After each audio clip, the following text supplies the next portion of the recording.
Harry and Meghan face massive backlash. Australia doesn't want them and major free speech threat looms.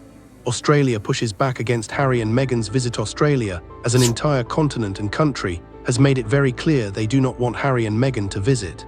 This is being considered one of the biggest rebukes the couple has ever faced on their so-called cosplay royal tour. Over 35,000 people have signed a petition demanding that no taxpayer money be spent on the couple's upcoming Australian visit.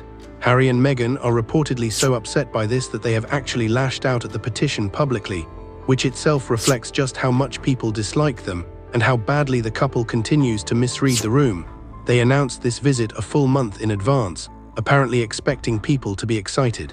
Instead, the reaction has been overwhelmingly negative and mixed. Nobody is particularly looking forward to this visit. Nobody really wants them there. Why are people so frustrated? There are so many unanswered questions surrounding this visit. Who is paying for security? Who is funding the overall trip? What exactly is the purpose of this visit? Why are they operating like royals when they gave up royal duties? Harry and Meghan have not clearly answered any of these questions, and that lack of clarity is fueling public anger.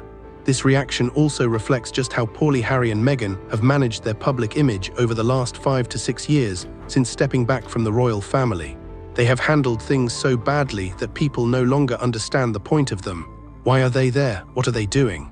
What is their purpose? The petition. What it says. The petition was launched by the advocacy group called Beyond Australia under the title, "No taxpayer funding or official support for Harry and Meghan's private visit to Australia."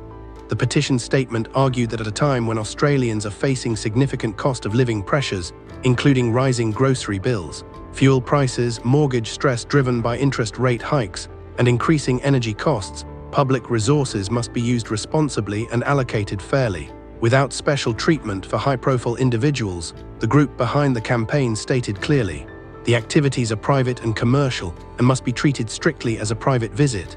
A poll also showed that 98% of over 40,000 voters believed Harry and Meghan should foot the bill for the Australian trip themselves. Harry and Meghan's spokesperson fires back rather than quietly accepting the criticism. The couple's spokesperson responded publicly, and the response was widely condemned as unprofessional, tone-deaf, and frankly embarrassing. The spokesperson said, "It's a moot point. The trip is being funded privately, so I'm not sure what this petition hopes to achieve." He then went even further, saying, "Of course, if you wanted to dive into the ridiculousness of this petition as an agenda for spreading misinformation, then one could equally hypothesize that there are approximately 26.5 million Australians, 99.98% of the population, who haven't signed it, who must therefore agree with the taxpayer picking up the tab for the visit." This response was immediately criticized as completely illogical. The fact that someone hasn't signed a petition does not mean they support taxpayer funding for the couple's visit. It simply means they haven't signed a petition. This was called out as an idiotic and unprofessional assertion that only made the couple look worse. The big question nobody answered is security. The one critical question the spokesperson deliberately avoided answering was about security costs. Even if the trip itself is privately funded, will Australian taxpayer-funded police officers and security services be deployed to protect the couple during their visit? This is the core issue that remains completely unanswered. No taxpayer resources should be spent on the couple for a purely private and commercial visit. This also ties into Harry's ongoing legal battle over his security arrangements in the UK, where he has been demanding government-funded protection, a demand that very few people believe is justified. Every time Harry visits the UK, he can request a risk assessment. If a genuine threat is found, security is provided, but consistently, no such threat has been identified in short-term assessments. So the question is, why would a long-term security arrangement be necessary if short-term risk assessments repeatedly find no credible threat? The bigger problem, clinging to royal titles at the heart of all this controversy, is the fundamental issue of Harry and Meghan refusing to fully let go of their royal identities while simultaneously refusing to perform any royal duties. Harry still holds the title of Prince. Meghan is still the Duchess of Sussex. These are titles that carry real weight in countries like Australia, which are Commonwealth nations with deep ties to the British monarchy. When Harry and Meghan show up using these titles, people naturally assume they are on an official royal visit and that public money will be involved, but they are not working royals. They do not serve the public in the way working royals do. They do not carry out the duties that justify royal privileges.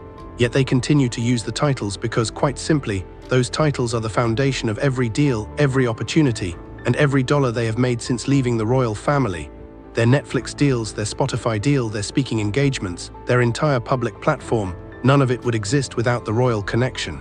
There is no demonstrated independent talent that would have gotten them any of these opportunities. On its own, critics argue that if they truly wanted to be free of the royal institution, the smartest move would be to drop the titles entirely.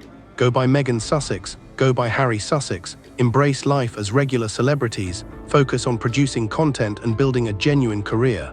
The connection to the royal family would still be there as part of their story, but at least it would stop creating this constant confusion and anger. Instead, they want all the benefits of being royal, the prestige, the titles, the doors those titles open, without any of the responsibilities, duties, or accountability that come with those titles.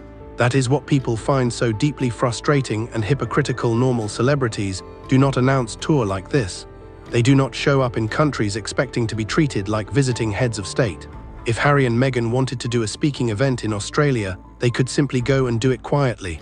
Instead, they announced it a month in advance, framed it like a royal tour, and then seemed completely blindsided when people pushed back. What this all means: the Australian backlash is not just about money. It is a signal of how the public genuinely feels about this couple.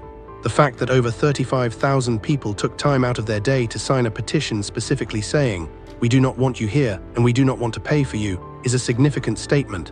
The fact that Harry and Meghan felt the need to respond at all shows that this got to them. They are clearly worried.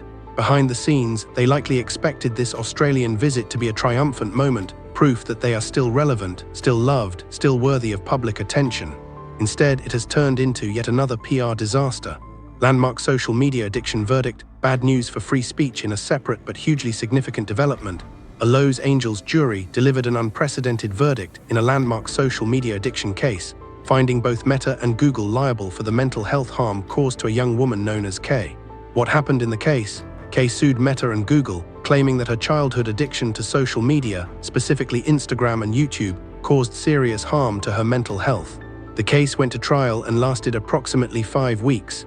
At the conclusion of the trial, the jury found Meta 70% responsible for the harm caused to the plaintiff, YouTube, Google 30% responsible. This was the first time a jury had ever ruled against these tech giants in a social media addiction case, making it a truly historic verdict.